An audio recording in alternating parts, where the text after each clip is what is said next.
Welcome back, everyone. Today I'm going to talk about one of my favorite types of tools, things that cut. I have a whole bunch of different types of tools that I use that cut, and we'll go over those eventually. Today I'm going to talk about the cutting tools that I use when I'm working with EVA foam. In general, these are the 4 blades that I use most when I'm cutting EVA foam. Well, actually, one second.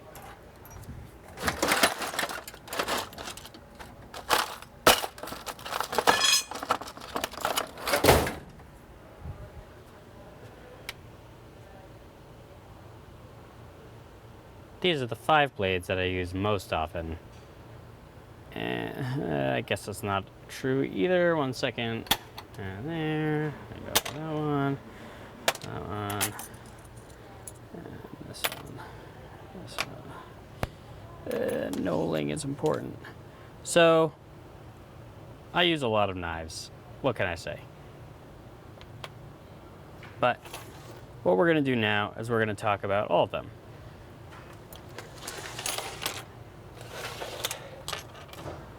The first and most standard is the 12mm breakoff blade. I like Olfa brand blades, not a sponsor, nothing like that. They come very sharp, they last forever, they're strong, and some of them have some cool anti-stick coatings. I like their knives and their knife handles because they're very reliable. There's no wiggle in them, and they don't require specific locking mechanisms. But they go in and out. They go in and out very smoothly. I have a couple different variations of Olfa brand blades. This is a different grippy one, and yeah.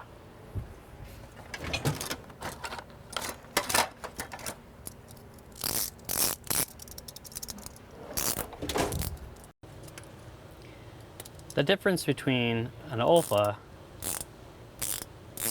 and a nice cheapo, maybe $1 or less knife is that it's loose. You can hear parts rattling around. It moves when you cut. I really don't like that. It's less reliable for me. I want to know where that blade is at all times. And that's why I really like to use Olfa or a slightly more expensive knife.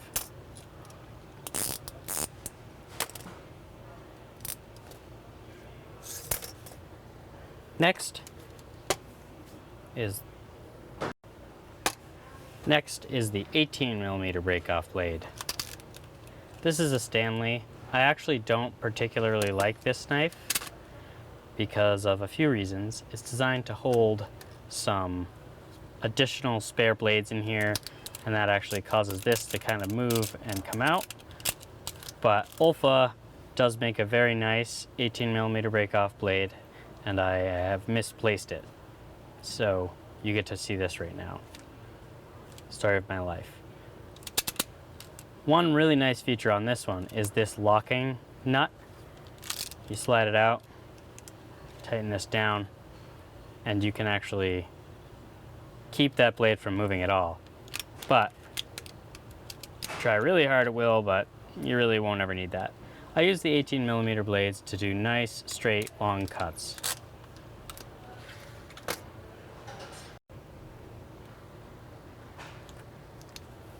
This next knife is a bit of a specialty knife, and I discovered it relatively recently. This is the Kaizen knife, thin, from Fastcap tools. As you can see, it's like a normal extendable blade, but it has a very, very thin blade. This is actually designed to use with tool insert foam that goes into tool chests, and it has a trade name of Kaizen foam. Kaizen is basically the art of organizing your workspace so it is most efficient. So this is really nice for really tight corners and things like that. I use this infrequently, but when I need it, it's really useful.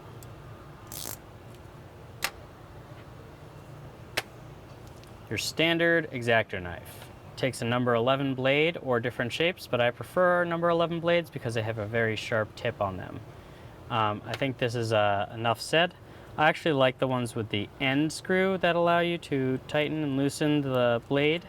I prefer that over the ones with the front screw here. Next comes one of my favorites and one of my least favorites because I cut myself most often with it. This is a number 3 scalpel handle with a number 16 blade. Now that blade is nice and straight and long, and it's one of the longest actual blade sections you can get in a scalpel blade for a number 3 handle. You can get straight blades like this for larger handles, like a number 4 handle, but I prefer the number 3. So the problem with scalpel blades is that they're very thin here. So you can't really flex them at all or they'll break. And if they break and snap off and hit you in the eye, then you're pretty much out of luck because these suckers are sharp. I won't necessarily say that they're sharper or less sharp than a new break-off blade. However, they are very sharp and they hone very well. So if you use a leather strop or a hone, you can get them back to pretty much perfect sharpness pretty easily. So number 16 blade is certainly my favorite, but there are a few other shapes that you can get. The number 20 shape, this is on a size 4 handle, is a nice curved one, and this is really good for doing light cuts with tight radiuses, as is the number 11 blade on the size 3 handle here. So there are a huge number of blade shapes for scalpels, but it really depends how you use them and what you use them for. I use these two here for detailing mostly, and this one for nice straight cuts and bevel cuts.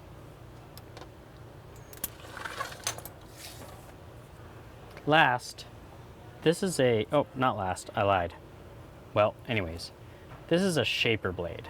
This is a blade that is designed to go into a shaper straight razor. These are extremely sharp and very straight, obviously. So again, it's sort of the same thing with the scalpel blades. They hone really nice, they stay really sharp. I can shave off a really fine section of foam with a blade like this if I need to, and that's pretty much why I use it. Last but not least is a specialty blade I got at a flea market. And honestly, come on, you can do it. You can, dang it, it's not doing it. Well,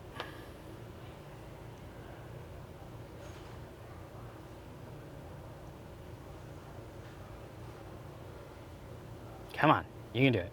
Come on. There we go.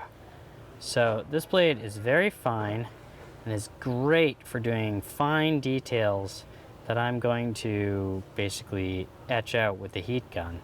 So make expand with the heat gun. I have never found a replacement blade for this, and there is no number on it. But it is one of my favorites, and so I take really good care of it.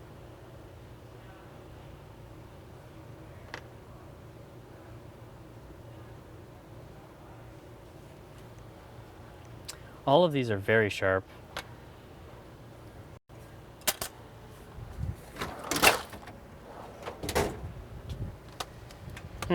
Aha! There it is. I use a number of things to sharpen my blades. First and foremost being an extra fine diamond hone here. This works really great for the straight blades. And I can hone these down and get them back to perfect sharpness pretty easily. Now, don't tear me apart for my sharpening technique. It works. I don't care if it's not right. It does what I need to do, so don't knock it. This is my leather strop with some diamond compound on it. I use this for the curved blades and sometimes to get a really super fine edge on things if I'm having some issues. But in general, I think you just want to watch me cut some foam, don't you? This piece of foam is a bit higher density than most EVA foams, but as a result, it cuts really nice. I'm barely exerting any pressure on this, and that's why I like these blades. So one of the things that the Scalpel allows me to do is do really nice bevel cuts. I use my finger here to kind of brace against the corner, set my angle, and then guide it all the way down. I can get some really nice bevel cuts with that. You can do the same with a break-off knife. It's just a little bit more difficult because it might not be quite as sharp.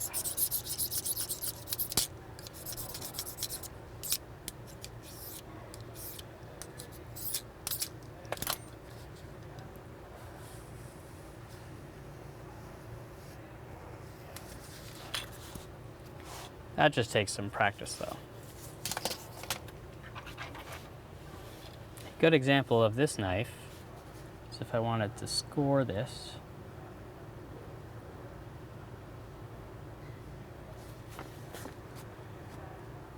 Just a very, very light score there.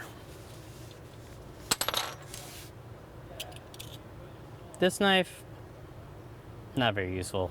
It's a little Olfa knife, but I don't really like it because the blade is super thick. So the Scalpel blade allows me to make very, very fine, very, very consistent cuts in the higher density foam and the softer density foam. It also lets me do some bevel cuts. I like to hold my fingers over here as a brace, set my angle,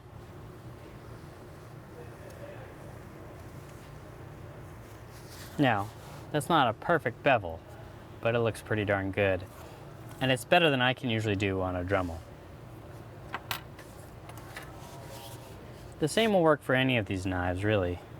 But the reason that this one doesn't work as well is this little post here is kind of in the way with the thicker foam. You can see it's kind of grabbing on there. It still cuts, but you'll get an impression of that piece in your foam. I'll give you an example of what I can use this knife for. Say I need a nice, rounded, very tight radius cut. I can cut it with this, and yeah, there's some jagged edges, but you can smooth that out with sandpaper or with a Dremel tool. But it allows you to get a different radius curve that you can't get with the thicker materials and the thicker knives. I hope you enjoyed my overview of the cutting tools that I use for EVA foam. If you have any questions about them, shoot me a comment and I'll see what I can do about answering them. All of the tools that I use are actually linked on my website through Amazon affiliate account, so I will get a little bit of cash if you decide to buy them, but it's very small, so don't worry. Feel free to comment and subscribe, and I will see you soon.